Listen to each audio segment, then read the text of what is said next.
어, 일단 화면 공유를 먼저 하도록 하겠습니다. 네. 그리고 이제 어, 제가 생각했던 이미지는 이제 학생들과 함께하는 뭐 강의를 생각을 했었는데 이렇게 학부모님들도 계시고 또 목사님들도 계시고 이제 하는 자리일 줄은 또 생각을 못했습니다. 그런데 어 이제 제가 막 어떤 역사를 특별히 전공했다거나 그렇다기보다는 역사에 관심이 많은 아직 이게 대학생이잖아요. 그렇기 때문에 이제 강의록을 가지고 저도 저가 알고 있는 바를 이렇게 열심히 말하지만 그 가운데서 뭔가 첨언을 해주고 싶은 부분이 있거나 또 보태주고 싶은 아니면은 궁금한 부분이 있으시다면 얼마든지 채팅을 통해서 의견을 개진해 주시면은 함께 보이스를 만들어서 풍성한 강의가 될 수 있을 것 같습니다. 그래서 조금 이제 제가 일방적으로 전달하는 강의가 아니라 채팅으로 반응도 해주시고 궁금한 부분도 올려주시면서 하는 쌍방향이 되면 더 좋지 않을까. 사실은 이제 여기 이 준비된 어떤 이제 강의의 어떤 내용을 가지고 하면요. 이거 4시 50분에 못 미칠 수도 있겠다. 그러니까 더 일찍 끝날 수도 있겠다. 이런 갑자기 생각이 들어서 여러분들의 적극적인 어떤 보이스 참여를 기대하겠습니다. 그러면은 해방과 건국 또 시작하도록 하겠습니다. 어, 이제 이미 준비된 어떤 박성주 선생님의 이제 프레지 이런 것들이나 아니면은 여러분들 나와 있는 이 학습지의 내용들이 많이 훌륭합니다. 그래서 예습을 했으면은 거의 다 아는 내용일 거고 저는 여기서 배경 지식을 통해서 더 알았으면 좋겠는 부분을 조금씩 보태는 걸로 할게요. 네, 그래서 일제강점기 한국인들은 어떤 나라를 꿈꿨을까요로 시작을 하는데 그 전에 이제 일제강점기까지 나오게 된 과정에 대해서 짤막하게 설명을 해줄게요. 네. 혹시 이거 막 시키는 거 괜찮나요? 네. 혹시 윤시원 학생 그 태극기가 인상이 깊은데 네. 지금 마이크 가능할까요? 네. 이제 일제강점기 이전에 우리나라의 이름이 어떻게 되죠? 일제강점기 이전에 우리나라 이름이요? 네네네. 그 조선이요. 조선이요. 아, 조선. 네. 한 이제 70% 맞는 답입니다. 왜 70%냐 하면은 네, 조선의 왕들이 그대로 있었지만은 이제 그 당시에 대한제국이라는 이름으로 탈바꿈을 스스로 하긴 했어요. 근데 탈바꿈을 하기는 했지만 조선하고 비슷한 어떤 형태나 그런 것들을 그대로 유지했기 때문에 제가 70% 맞는 답이라고 했습니다. 네, 그 당시에 이제 조선 그리고 이제 구한말이라고 하죠. 1900년대 이제 들어서는 대한제국이라고 우리나라가 불렸어요. 그리고 여러분들이 한국사 시간에 배웠던 고종이라는 사람이 왕으로 있었죠. 그때는 그럼 어떤 나라였을까요? 왕이 통치하는 군주제 국가였습니다. 그래서 일본이 우리나라를 정복하고 나서 일본이 우리나라를 식민지화하고 나서 한국인들이 여러 나라를 꿈꿨어요. 아, 조선이 망했구나. 조선이 망했으니까 앞으로 일본에게 독립하게 될 그 미래에는 새로운 나라가 생겨야겠는데 어떤 나라가 생겨야 할지 했을 때 먼저 보게 되는 거는 이제 잠깐 이게 프레즈가 네. 먼저 보게 되는 거는 최익현이라고 하는 우리나라의 어떤 유명한 위정척사라는 말이 있어요. 우리의 바른 것들을 지키고 서양의 저 오랑캐들의 것들을 물리친다. 아주 강력한 네 글자죠. 위정척사를 주장했던 우리 최익현 씨는 다시 우리가 왕정을 복구해야 된다. 다시 고종왕이 우리를 통치했던 것처럼 그 바른 질서 안에서 왕정 국가가 다시 되어야 된다. 라는 이런 새로운 나라에 대한 구상을 했고요. 사실 새로운 나라의 느낌이 아닌 거죠. 옛날 조선, 옛날 유교로 통치했던, 성리학으로 통치했던 그때 그 시절 좋았으니까 다시 돌아가자 이거였을 테고 그리고 그 당시에 그것뿐만이 아니라 미국에서 이제 유학을 다녀온 서재필이라는 사람이 있었습니다. 이 서재필이라는 사람은 이제 갑신정변 이후에 미국에서 돌아왔는데 이제 그 당시에 이제 미국에서 우리나라로 함께 넘어온 선교사님들이 계셨어요. 그 선교사님들이 세운 학교 중에 배제학당이라고 있었습니다. 여러분들 그 대학교 중에서 배제대라고 있어요. 나중에 입시 같은 거 하면은 또 배제대, 뭐 어떤 대학교 이제 살펴보게 될 텐데 선교사님들이 세운 대학교인 배제대의 전신인 배제학당에서 서재필은 이런 서양의 근대적인 민주주의에 대해서 가르쳤고 이 배제학당에서 배웠던 사람 중에 이승만이라는 사람도 있습니다. 그래서 아펜젤러가 세웠던 배제학당, 우리 서양 한국을 사랑해서 왔던 이 선교사님들, 아펜젤러, 언더우드, 뭐 유명한 사람들 있죠. 여러분들 나중에 대학교 준비하게 되면은 연세대, 뭐 숭실대, 배제대 여러 가지 대학교들을 보게 될 텐데 아 이거 볼 때마다 선교사님들이 세운 학교였구나 이렇게 생각할 수 있을 것입니다. 그리고 이승만, 배제학당에서 배웠던 또 이승만이라는 사람이 있죠. 그래서 특별히 이런 서재필, 이승만과 같은 미국의 선교사님들에게 영향을 받았던 크리스천들, 그 당시 일제강점기를 살았던 이 크리스천들은 어떻게 생각을 했냐면은 민주공화국에 대한 꿈을 꿨습니다. 서양의 민주주의 사상과 이 제도를 가지고 우리나라가 새로운 나라가 되면은 민주공화국이 되어야겠구나. 어디 청나라, 뭐 다시 중국한테 종속당하는 그런 뭐 이제 뭐 그걸 뭐라고 했더라. 어제는 기억이 안 나지만 어쨌든 그런 신화 국가도 아니고 자유로운 독립 국가인 그러면서 민주공화국인 기독교 국가면 더 좋고 어떤 이런 큰 그림을 이 크리스천 운동가들이 그렸다는 것이죠. 그렇게 서재필과 또 이승만을 비롯한 여러 지도자들이 있었고 이 사람들이 임시정부, 대한민국 임시정부 들어봤지요. 이곳에 대한민국 임시정부를 세우는 데에도 아주 큰 기여를 했습니다. 대한민국 임시정부의 첫 번째 대통령은 이승만입니다. 그러면은 또 이들과 같은 사람들만 있었느냐 하면은 아니지요. 네. 두 번째 소개할 이제 그런 어떤 집단들은 이제 마르크스, 엥겔스, 레닌, 스탈린이라고 이렇게 나와 있는데 어떤 인민공화국을 구상했던 사람들입니다. 특별히 이제 그 당시 이제 1차 세계대전이 마치고 러시아에서 혁명이 일어나요. 러시아 혁명이 일어나서 볼셰비키라는 공산주의를 추종하는 세력들이 정권을 잡고 러시아가 소련이라는 공산주의 국가가 됩니다. 그리고 소련이라는 공산주의 국가가 생겼으니까 아 공산주의가 이렇게 나라도 될 수 있구나. 인민공화국도 될 수 있구나 하는 어떤 비전을 가지고 이 크리스천들이 민주공화국을 꿈꿨던 것처럼 마르크스 주의자들이 공산주의자들이 인민공화국을 꿈꿨죠. 그래서 노동자와 농민이 중심이 되는 인민공화국인데요. 당시 이 소련에 거주했던 한인을 중심으로 확산이 되었고 어떤 독립 상하이 임시정부에도 영향을 미쳐요. 그리고 한반도에 유입이 돼서 어떤 지성인들과 노동자들도 장악을 하게 되는데요. 여기서 참 특이한 포인트가 있죠. 여러분들 특별히 이제 우리 시온이나 이런 육반의 학생들, 중학생들을 대상으로 했을 때 공산주의라는 말이 낯설진 않습니다. 익숙하게 많이 들어요. 근데 공산주의라고 했을 때 아 이게 도대체 무슨 어떤 말인가 하면은 사람들이 말하는 게 너무 다 제각각이잖아요. 그래서 여기서 이제 여러분들은 그 이제 초등학생 클래스가 아니니까 그냥 공산주의는 나빠요 이 빨간색 하고 끝나는 게 아니라 조금 이거에 대해서 이제 설명을 간략하게 하고 또 넘어가려고 해요. 그러려고 이제 제가 또 이 여기서 메가폰을 잡게 된 부분이 있겠죠. 중요한 거는 이건 것 같아요. 노동자와 농민이 중심이 된다고 하지요. 근데 노동자와 농민이 이 사회의 어떤 구성을 봤을 때 지배를 하는 계층인가요? 아니면은 이 아래에서 생산을 하는 계층인가요? 라고 했을 때 이 아래에서 어떤 핵심적인 그 당시 어떤 물자, 식량 이런 것들을 생산하는 계층이었겠죠. 그래서 마르크스나 이런 사람들은 그런 걸 꿈꿨던 것 같아요. 지배계층과 이 생산하는 계층, 피지배 계층을 엄격하게 분리를 해요. 원래 크리스천들이나 이런 기독교에서는 이 두 가지 계층들이 조화를 이루는 거를 꿈꾸지만 마르크스 주의자, 공산주의자들은 지배하는 사람들과 피지배 당하는 사람들, 지배 당하는 사람들은 노동자, 농민, 생산하는 사람들이다.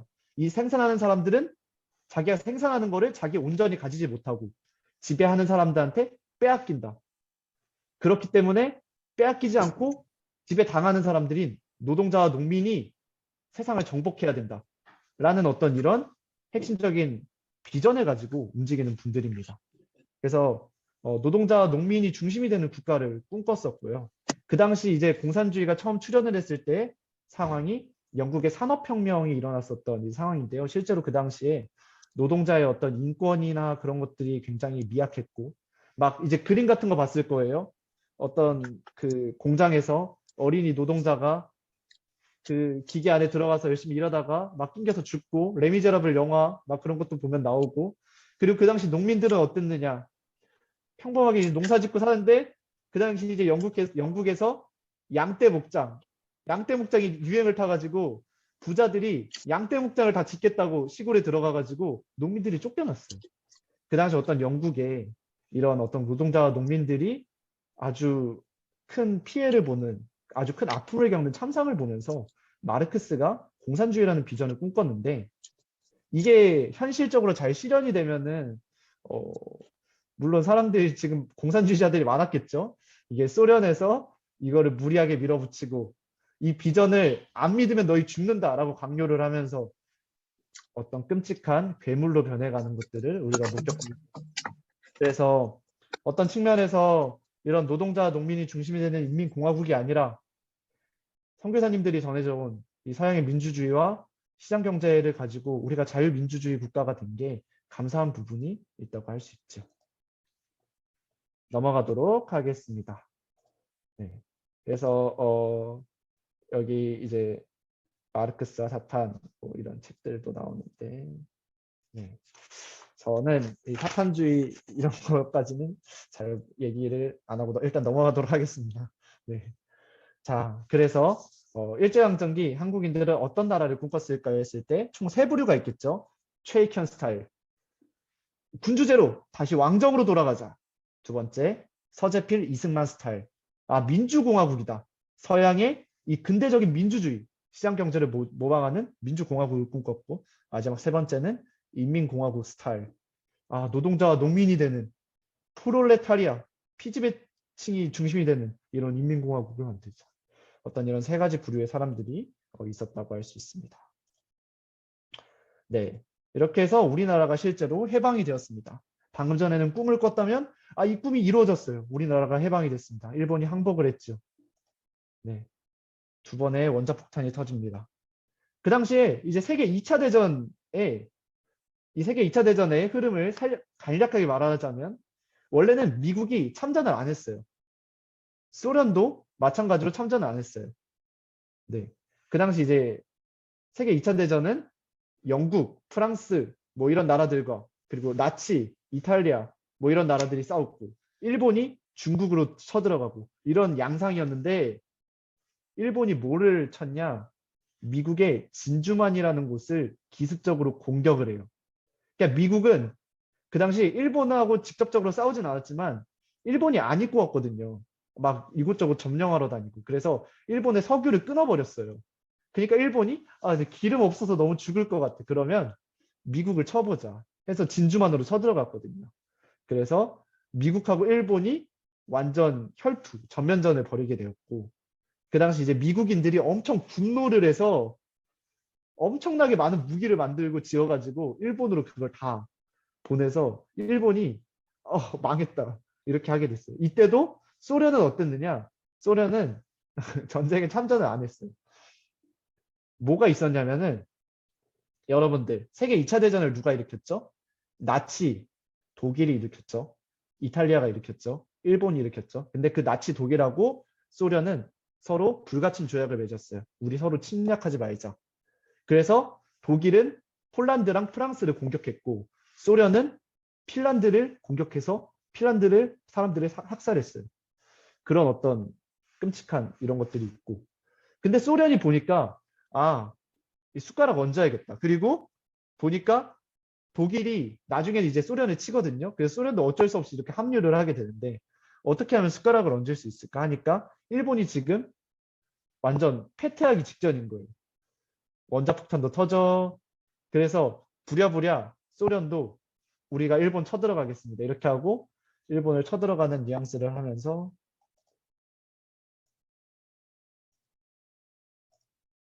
이거 이렇게 하면 넘어가나? 네, 일본이 항복하게 되었고, 네, 환호하게 되었는데, 이제 그 당시에, 기쁜 해방. 네, 그 당시에, 네, 이렇게 있다고 합니다. 네, 이거, 어, 학습지에 이따가 잘 필기 해주시고, 여기 뭐 다 적혀 있잖아요. 다 적혀 있으니까 스킵할 부분들은 제가 스킵을 하도록 하겠습니다. 여러분들 학습지에 잘 찾아서 적어주시고, 저는 어떤 큼직한 측면들을 오늘 다루기 위해서 강의를 했다고 생각을 하기 때문에 네, 성경적인 관점도 이렇게 있죠. 하나님이 주신 선물이다. 왜냐하면은 그 당시에 이제 3.1 운동이나 이런 것들을 통해서 우리가 노력을 하고 또 노력을 했지만 결국 하나님께서 세계 정세를 이렇게 풀어가시면서 우리에게 독립을 주신 측면이 있었고요. 그리고 그 당시에 이제 일제강점기가 끝나기 직전에 신사참배나 이런 것들을 일본이 강요를 했어요. 우리나라 그 조선의 국민들이 일본의 신민처럼 행동하고 그렇게 같이 나아가야 된다. 우리 조선 사람들도 한국 시민이니까 일본의 태양신, 일본의 천황한테 절해야 된다. 이렇게 했었던 어떤 과거에 우리나라 그 교회들을 어떤 학살했던 경우들이 있었고요. 그리고 새로운 국가의 건설의 기회가 되었다고 합니다. 그래서 이제 다시 이야기로 넘어와서 소련이 들어왔어요. 네.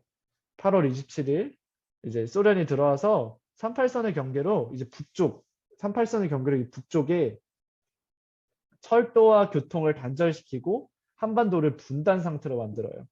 38선이라고 하면 제가 그려보면은 이렇게 되겠죠. 이렇게 해서 이 소련이 북쪽으로 이렇게 철도와 교통을 단절시키면서 소련이 북쪽을 점령을 해버립니다. 그러니까 미국이 당황을 합니다. 쟤네 왜 이렇게 빨리 들어와? 그래서 9월, 한 달 뒤인 9월에 부랴부랴 들어와서 두 가지 목적이 있겠죠. 소련이 이 한반도를 다 먹는 거를 막고 그 두 번째는 뭐냐? 그 당시 이제 한국 땅에 이제 후퇴 이제 일본으로 돌아가고 있는 일본군들이 있을 거 아니에요. 근데 그 일본군들을 어떤 무장, 총칼 이런 것들 못 가지고 다니게 해제시키려고. 네. 그래서 어, 이렇게 38선을 기점으로 미국과 소련이 이렇게 주둔을 하게 되었고요.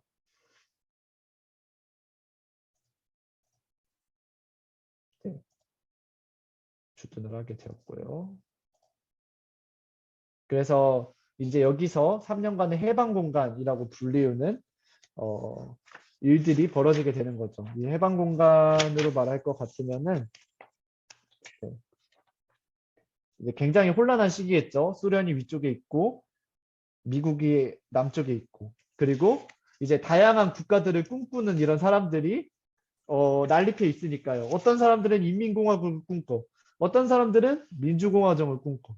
이런 사람들이 난립해 있는 굉장히 혼란한 어떤 다양한 정치 결사체가 등장한 이런 해방 공간을 우리가 이제 본격적으로 살펴보려고 합니다. 그래요.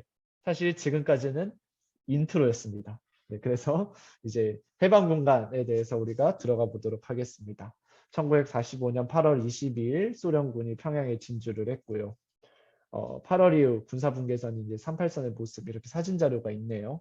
네, 9월에 부랴부랴 미국도 뒤늦게 들어와서 소련이 이거 한반도 전체를 침략하려는 이 야욕을 저지하기 위해서 인천에 진주하게 되었고요. 혼란한 해방 정국이었다. 그래서 보니까요.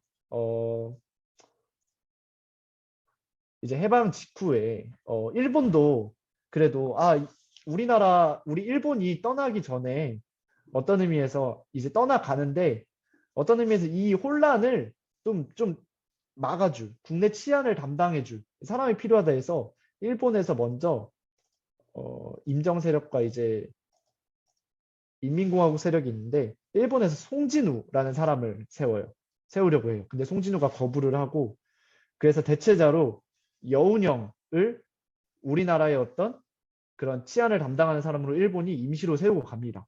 그래서 여운형은 오케이 세워졌으니까 이제 건국준비위원회 우리나라의 어떤 건국준비위원회를 세워요. 이제 여기에 처음에 사람들은 좀 다양하게 참여를 했겠죠. 그리고 여기 기독교인들이 많이 참여했다고 해요. 특별히 이제 서북 지역 그러니까 평안도 지금으로 치면은 북한의 이제 평양 위쪽에 그 평양북도, 평양남도 쪽이겠죠. 이런 서북 지역 쪽에 기독교 세력들이 많았는데 이분들이 많이 참여를 해서 건국준비위원회가 만약에 이 인민공화국 좌익 세력의 어떤 방해 없이 잘 이루어졌다면 우리나라가 기독교 국가로 되지 않았을까 하는 어떤 소망감도 있고 그런데 건국준비위원회가 잘 됐으면 이런 말을 안 하겠죠. 잘 되지 않았습니다. 여운형, 안재홍, 그리고 박헌영과 같은 사람들이 건국준비의 주축을 이루게 되었는데 이분들은 이제 좌익 세력이에요. 그래서 건국준비위원회가 좀 이 두 가지를 어쨌든 간에 포용을 하든지 아니면은 그 당시 이제 한반도에 그 사람들이 대부분 지지를 했던 민주공화국 쪽으로 가든지 해야 되는데 그게 아니잖아요. 그래서 송진우를 필두로 한 어떤 이런 우익 세력들은 건국준비위원회에 대항을 해서 국민대외준비위원회를 세우면서 아니 지금 건국준비위원회 봐라. 대한민국 임시정부하고 어긋나 있다. 대한민국 임시정부 때는 우리가 민주공화국을 꿈꿨던 우익 세력이었는데 지금 건국준비위원회가 하는 행태는 이거 좌익 세력 쪽 아니냐. 차라리 균형이라도 맞추던지. 그래서 이렇게 건국준비위원회는 갈라지게 되고 공신력이 없어요. 미군정에서 건국준비위원회 얘네 뭐야? 하고 팽 하게 되는 어떤 공신력을 잃어버렸습니다. 그래서 해방공간에서는 앞으로 계속 등장하게 될 거예요. 이 두 세력. 여러분들이 기억을 하셔야 됩니다. 임시정부의 법통을 따랐던 민주공화국 그리고 우익 세력이 있고요. 소련의 공산당의 어떤 지원이나 영향을 받았던 인민공화국을 주창했고 주장했던 그리고 좌익 세력들이 있습니다. 그래서 해방 직후 국내 상황은 어떻게 되었느냐 했을 때, 네, 방금 전에 제가 언급드렸던 이런 송진우와 같은 사람 네, 있었고 보면은 네, 이승만, 송진우, 이제 김성수와 같은 어떤 의미에서 임시정부의 법통을 계승하자. 그리고 우익적으로, 민주공화정으로 해서 미국과의 어떤 교류가 있었던 이런 인물들이 있고, 그리고 아래 안재홍, 여운형, 박헌영과 같은 사람들은 이제 좌익 편에 서서 공산 세력, 그래서 인민공화국을 세우고자 주창했던, 그리고 소련의 어떤 영향과 지원을 받았던 이 사람들로 나누어져 있죠. 네, 그래서 제가 방금 전에 했던 얘기지요. 패전한 일본의 조선총독부가 국내 정권을 이양할 치안 담당 지도자를 찾았고요. 여운형으로 갔죠. 그래서 여운형이 건국준비위원회를 조직을 했고, 네.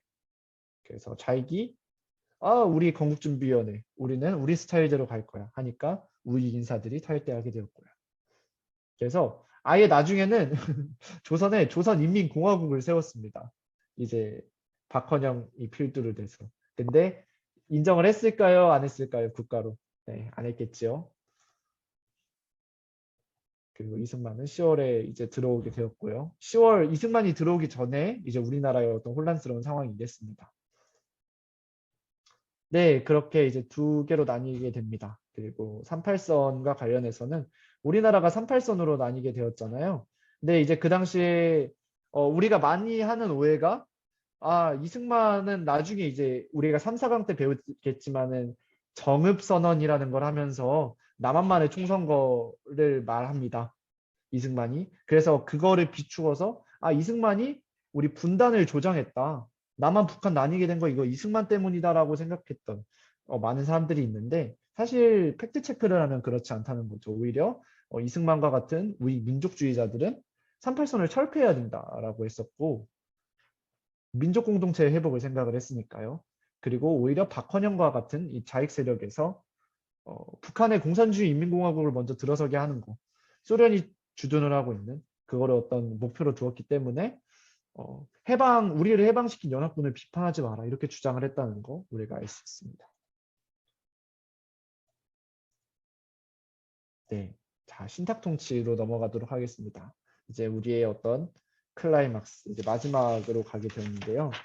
네, 벌써 이제 마지막입니다. 근데 마지막이 용어가 부터가 어렵죠. 신탁 통치가 뭘까? 또다시 식민지를 세우는 건가? 이게 도대체 무슨 말이지? 신탁 통치를 설명을 드리겠습니다. 우리나라가 식민지였어요. 식민지였어. 그리고 그 과거에 우리나라는 어떤 나라였죠? 조선, 대한제국, 왕정국가였습니다. 식민지였던 나라가 독립을 하고 나서 다시 정상적인 국가로서, 특별히 민주주의적인 국가로서 회복을 하기 위해서는 시간이 필요합니다. 교육이 필요하고요. 그거에 대한 어떤 체계를 갖출 수 있도록 도움이 필요해요. 그래서 이 민주주의, 특별히 자유시장 경제를 이 세계 가운데 보급하고자 했던 어떤 비전을 가졌던 미국은, 그래서 우리 지난 자유역사 포럼 어린이 역사 캠프 했었을 때 이제 윌슨의 민족 자결주의 얘기도 했었죠.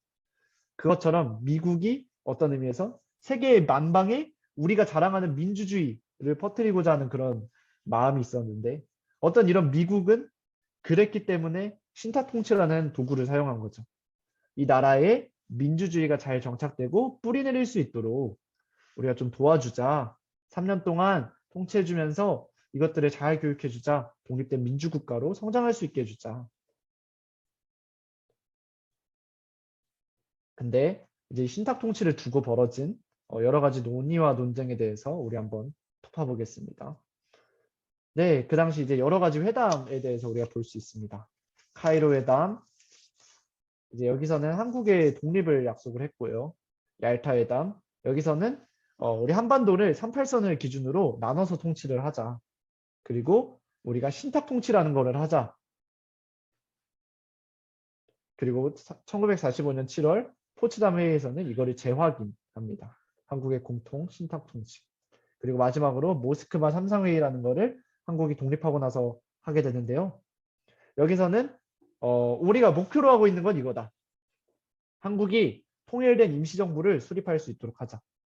그리고 4개의 국가, 미국, 영국, 그리고 소련,